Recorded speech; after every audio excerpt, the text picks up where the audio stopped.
बिगाड़ लो जो बिगाड़ सकते हो। हिंदू बहुत ही अंदर द रिवेंज 4 घंटे का फिल्म है और जब मैं इस फिल्म को देख रहा था मुझे पता ही नहीं चला 4 घंटे बीत कैसे गए। इस फिल्म का स्क्रीन प्रेजेंस और स्टोरी टेलिंग इतना बवाल है कि आपको 4 मिनट भी बोरिंग फील नहीं होगा। आदित्य धार ने सिर्फ मूवी नहीं, टोटली मास्टरपीस एटम बॉम्ब बनाया जो कि पाकिस्तानियों के तशरीफ में घुस के सिर्फ फट नहीं रहा बल्कि अपने देश में भी कुछ लोगों को हजम नहीं हो रहा है। दोस्तों, आज की इस वीडियो में हम बात करेंगे धुरंधर 2 के कहानी के बारे में।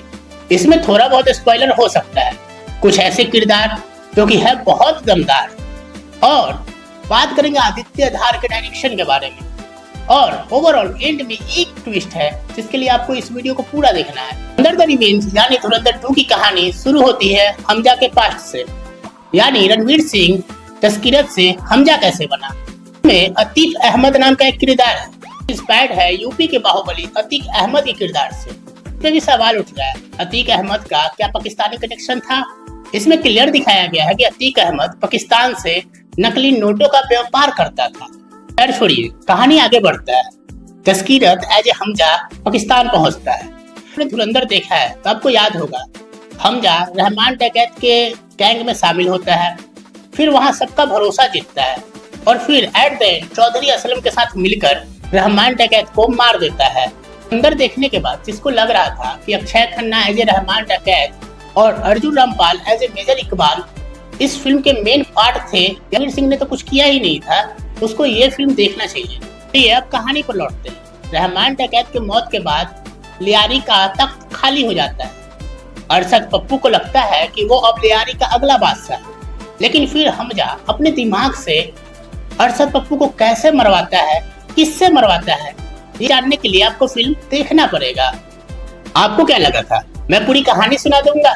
ऐसा नहीं होता है भाई। मैं रिव्यू इसलिए दे रहा हूँ ताकि आप इस फिल्म को जाकर देखो। अगर आपने इस फिल्म को अभी तक नहीं देखा है तो जाके देखो। मैं गारंटी देता हूँ कि आपने इससे अच्छी फिल्म अभी तक नहीं देखा होगा। अब आते हैं अर्जुन रामपाल पे। एज ए मेजर इकबाल धुरंधर में उनका किरदार जितना खतरनाक और खूंखार दिखा था, धुरंधर 2 में उतना ही फीका नजर आता है।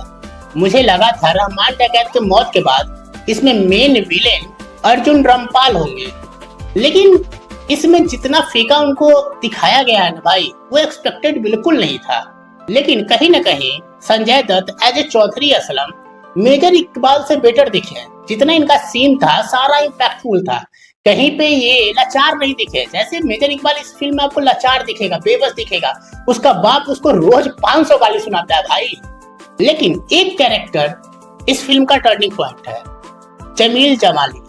अगर आपको ये कैरेक्टर याद है, राकेश बेदी ने जमील जमाली का किरदार निभाया था और धुरंधर में इन्होंने चुपके से, मतलब बोलते ना साइलेंटली अपना इम्पैक्ट छोड़ देना, ऐसा ही काम इसमें भी किया है। राकेश बेदी ने जमील जमाली के किरदार को एक अलग पहचान दे दिया है। सबसे सातिर दिमाग वाला आदमी जो कि कभी भी कहीं से किसी भी तरफ से छाली काट के निकल जा रहा है, और वो किसके लिए काम कर रहा है, क्यों इस फिल्म का सबसे इम्पोर्टेंट एसेट है।